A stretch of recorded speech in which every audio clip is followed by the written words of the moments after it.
नमस्कार दोस्तों, हिंदी साधन चैनल में आप सभी का एक बार फिर से हार्दिक स्वागत है। दोस्तों, आज हम सभी संत काव्यधारा के प्रमुख कवि दादू दयाल जी के बारे में जानेंगे और भी दो संत कवि सुंदरदास और मलूकदास के बारे में हम सभी जानेंगे। इससे पहले हमने कबीरदास जी के बारे में जाना है।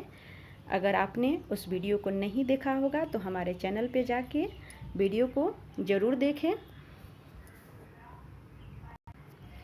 हमारे चैनल पर जाकर प्लेलिस्ट में उस वीडियो को देखें और परीक्षा से उपयोगी बहुत ही महत्वपूर्ण तथ्य कबीरदास जी के बारे में बताया गया है, आप उसे ज़रूर देखें।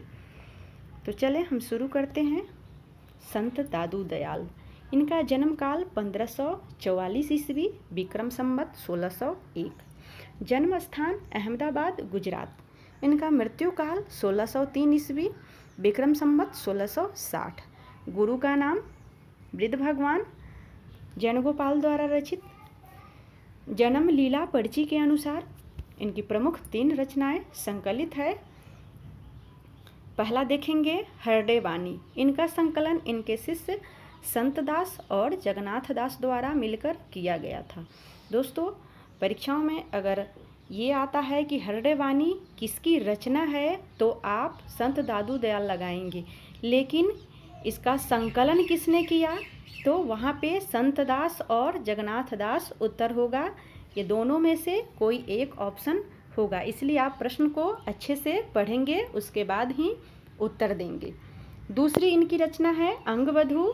इनका संकलन इनके प्रमुख शिष्य रज्जब के द्वारा किया गया था। तो अंगवधू का संकलन इनके मुख्य शिष्य रज्जब के द्वारा किया गया था। ये भी परीक्षा में पूछ लिए जाते हैं। इनका तीसरा जो ग्रंथ है वो है दादू दयाल। इन्हीं के नाम से ही ये ग्रंथ रचा गया है। इनका संकलन परशुराम चतुर्वेदी द्वारा किया गया था। अब हम देखेंगे विशेष तथ्य के बारे में। ये दादू पंथ परब्रह्म संप्रदाय के प्रवर्तक माने जाते हैं। दादू दयाल जी के मन में पंथ स्थापना का विचार सर्वप्रथम 1573 ईस्वी में सांभर प्रवास के दौरान उत्पन्न हुआ था। सांभर में इनका सत्संग स्थल अलख दरीबा के नाम से प्रसिद्ध हुआ है।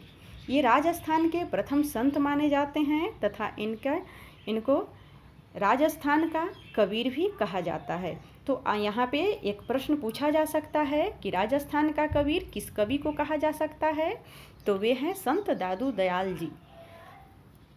अब हम देखेंगे ये विवाहित थे तथा गरीबदास और मिस्किनदास नाम के इनके 2 पुत्र थे।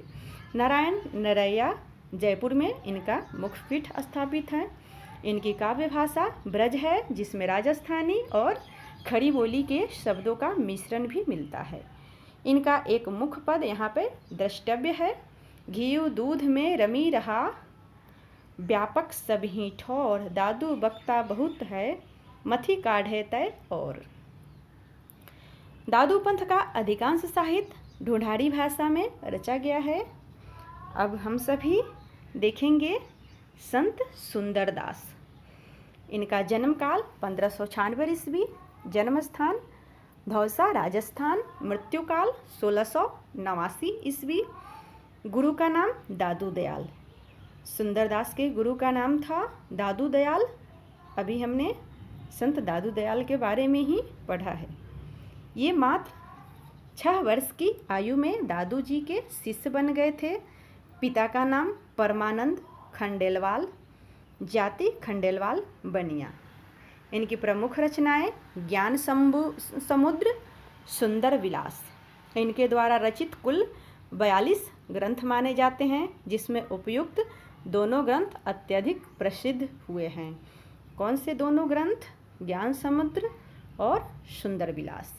इनकी रचनाओं का एक संकलन पुरोहित हरि नारायण शर्मा के द्वारा सुंदर ग्रंथावली के नाम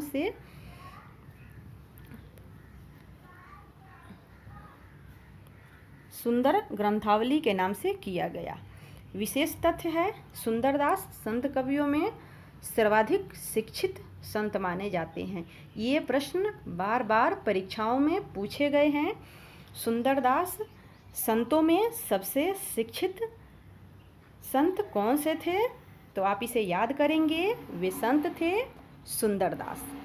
ये श्रृंगार रस के घोर विरोधी कवि माने जाते हैं। ये भी बहुत महत्वपूर्ण है। सुंदरदास जी श्रृंगार रस के घोर विरोधी कवि माने जाते हैं। इन्होंने 1625 ईस्वी में इन्होंने अपनी रचनाओं में परिष्कृत ब्रजभाषा का प्रयोग किया है। इन्होंने 1625 में फतेहपुर शेखावाटी सीकर में प्रवेश किया था, जहां एक गुफा में 12 वर्ष तक योग साधना की थी। अब हम देखेंगे संत मलूकदास।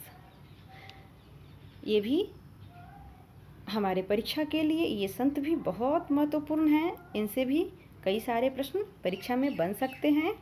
जन्म काल 1574 ईस्वी, जन्म स्थान ग्राम करा, इलाहाबाद, उत्तर प्रदेश। मृत्यु काल 1682। गुरु का नाम पुरुषोत्तम। इनकी सुख सागर रचना के अनुसार पिता का नाम सुंदरदास खत्री।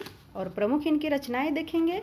सुंदरदास की प्रमुख रचनाएं ज्ञानबोध, रतन खान, भक्त वत्सावली, भक्ति विवेक, ज्ञान परोक्षी, 12 खरी, ध्रुव चरित्र, ब्रजलीला, रामावतार लीला, विभव, विभूति, सुख सागर, स्फुट पद। इन सभी ग्रंथों का विषयानुसार विभाजन 4 प्रकार से किया जाता है। योग, ज्ञान, निर्गुण, भक्ति, वैराग्य आदि गहन विषयों का विवेचन ज्ञानबोध, ज्ञान परोक्षी, विभव, विभूति और रतन खान में है। कथानकों के आधार पर दार्शनिक विचारों की अभिव्यक्ति भक्ति विवेक और सुख सागर में, अवतारों और चरित्रों का वर्णन रामावतार लीला, ब्रजलीला और ध्रुव चरित्र में है। उपदेशात्मक प्रवृत्ति भक्त वत्सावली, 12 खरी और स्फुट पदों में। इनकी जो उपदेशात्मक प्रवृत्ति है वो इनके भक्त वत्सावली, 12 खरी और स्फुट पदों में मिलती है। अब नोट, ज्ञानबोध इनकी सबसे महत्वपूर्ण रचना है। इनमें निर्गुण काव्य की अंतर्साधना, भक्ति, ज्ञान, वैराग्य, निवृत्ति, प्रवृत्ति आदि का 5 खंडों में वर्णन किया गया है। रतन खान 10 परिच्छेदों में विभाजित, जिसमें वैराग्य, नश्वरता, निष्काम जीवन, मनन, मुक्ति आदि के स्वरूप का वर्णन किया गया है।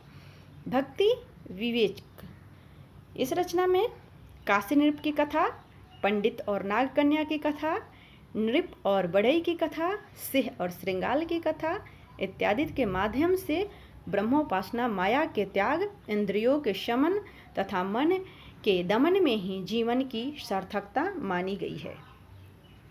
विशेष तथ्य देखेंगे, इनके द्वारा अपनी रचनाओं में अवधी और ब्रज दोनों भाषाओं का प्रयोग किया गया है, जिसमें संस्कृत, फारसी और अन्य बोलियों के शब्दों को भी जोड़ दिया गया है। ये आलस्यों के समर्थक कवि माने जाते हैं। एक जगह इन्होंने लिखा है, अजगर करे न चाकरी, पंछी करे न काम, दास मलूका कह गए सबके दाता राम। दोस्तों, परीक्षा में ये पंक्तियाँ दे दी जाती है और आपसे पूछा जाता है कि ये पंक्तियाँ किसकी है। अजगर करे न चाकरी, पंछी करे न काम। तो आप इस पंक्तियों को अगर याद कर लेते हैं तो इस पंक्तियों के में ही है उनका नाम दास मलूका कह गए सबके दाता राम। जो इस पंक्तियों के रचयिता है, अगर ये पंक्ति आपको याद हो जाती है तो आप अलग से इसे याद करने की ज़रूरत नहीं होगी। तो दोस्तों, आज के लिए बस संत काव्यधारा से इन 3 कवियों के बारे में। अगले वीडियो में हम और संत कवियों के बारे में आपके समक्ष वीडियो लेकर उपस्थित होंगे। दोस्तों, तब तक के लिए आप सभी को बहुत बहुत धन्यवाद। हमारे चैनल को लाइक, सब्सक्राइब और शेयर ज़रूर करें।